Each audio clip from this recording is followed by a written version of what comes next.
बोलो भगवान विष्णु की जय। अश्विनी कृष्ण पक्ष की इंदिरा एकादशी की व्रत कथा। भगवान श्री कृष्ण ने कहा, हे युधिष्ठिर, इंदिरा एकादशी पापों को नष्ट करने वाली तथा पितरों को अधोगति से मुक्ति दिलाने वाली है।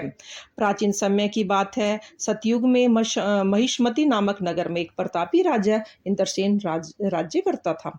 वह प्रजा का उत्तम प्रकार से पालन पोषण करता था। राजा का यह सब और इतना फैल चुका था कि राजा पुत्र पौत्र और धन धान्य से अति संपन्न था। वह विष्णु का परम भक्त भी था और विष्णु की भक्ति में वह तत्पर लीन रहता था और गोविंद के मोक्षदायक नामों का हमेशा जाप करते हुए अपना समय व्यतीत करता था और विधि पूर्वक धर्मात्मों के चिंतन में लीन रहता था। एक दिन जब राजा अपनी सभा में बैठा था तो आकाश मार्ग से महर्षि नारद जी पधारे। राजा और राज्यसभा में नारद जी को देखकर सबने हाथ जोड़कर खड़े हो गए और उनको उच्च आसन दिया और उनकी पूजा अर्चना की। तब आसन पर बैठकर मुनि ने राजा से पूछा कि राजन, क्या आपके राज्य में सब कुशल मंगल है? तो क्या तुम्हारी बुद्धि धर्म में, तुम्हारा मन विष्णु भक्ति में लीन रहता है? देवर्षि नारद की ऐसी बातें सुनकर राजा ने कहा, हे महर्षि, आपकी कृपा से मेरे राज्य में सब कुशल है। मेरे यहाँ यज्ञ आदि कर्म आदि होते रहते हैं। हे देव, आपकी क्या आज्ञा है? आप कृपा करके अपने आगमन का कारण भी हमें बताइए। तब नारद ऋषि के ऐसे वचन सुनकर नारद जी ने कहा, आप मेरे वचनों को ध्यान से सुने। मेरी बात आश्चर्य में डालने वाली है। एक समय मैं ब्रह्मलोक से यमलोक को गया था। उसी यमलोक की नगरी में मैंने तुम्हारे महान प्रतापी, ध्यानी और धर्मात्मा तुम्हारे पिता को यमराज की सभा में देखा तो मेरा मन बड़ा दुखी हुआ। मैंने यमपुरी में तुम्हारे पिता से आने का कारण पूछा तो उन्होंने मुझे बताया कि एकादशी का व्रत भंग होने के कारण मुझे यमलोक ले आए हैं। तभी तुम्हारे पिताजी ने एक संदेश दिया है कि उन्होंने कहा है कि पूर्व जन्म में व्रत विघ्न हो जाने के कारण यमपुरी में मैं रह रहा हूँ। हे मुनि श्रेष्ठ, यदि राजा इंद्रसेन अश्विनी कृष्ण इंदिरा एकादशी का व्रत मेरे निमित्त करके अर्पित कर दे तो मुझे स्वर्ग की प्राप्ति हो जाएगी। राजा इंद्रसेन ने व्रत विधान पूछा।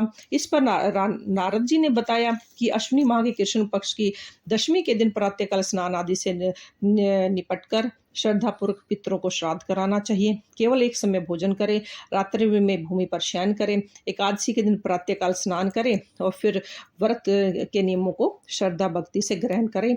उसके बाद संकल्प लें कि आज मैं तप निष्ठा के साथ खान पान त्याग कर दूंगा और निराहार रहकर एकादशी का व्रत करूंगा। हे पुंडरीकाक्ष, मेरे संकल्प की रक्षा करें। इस प्रकार नियम पूर्वक शालिग्राम की मूर्ति स्थापित करके उसके आगे विधि पूर्वक श्रद्धा और सत्कार से योग्य ब्राह्मणों को फलाहार कराकर दक्षिणा दें। पितरों के श्राद्ध में पितरों को दिए हुए अन्न में पिंड को गाय को खिला दें। फिर धूप दीप गंध पुष्प अक्षत नैवेद्य आदि से ऋषिकेश भगवान का पूजन करें। रात्रि में उनके समीप दीप जलाएं, जागरण करें। उसके पश्चात द्वादशी के दिन प्रातःकाल होने पर भगवान का पूजन कर ब्राह्मणों को भोजन कराएं। हे राजन, यह सब इंदिरा एकादशी के व्रत की विधि है। नारद जी ने कहा, हे राजन, इस विधि से तुम इस एकादशी का व्रत करो। जब पिता को मिलने हेतु इस व्रत का पुण्य श्रद्धा भक्ति से पिता को अर्पित करने की प्रार्थना करोगे तो तुम्हारे पिता स्वर्गलोक को जाएंगे। यह सब बात सुनकर नारद जी वहां से अंतर्ध्यान हो गए। भगवान श्री कृष्ण ने आगे कहा, हे धर्मराज युधिष्ठिर, तब नारद जी के कथनानुसार राजा ने इंद्रसेन ने अपने बंधुओं तथा राजपुरोहित और प्रजाजन सहित एकादशी के आने पर विधि पूर्वक व्रत किया। बंधु बांधवों सहित व्रत करने से भगवान विष्णु प्रसन्न हुए। आकाश से पुष्प वर्षा हुई। राजा इंद्रसेन के पिता यमलोक को त्याग कर गरुड़ पर बैठकर विष्णु के स्वर्गलोक को चले गए।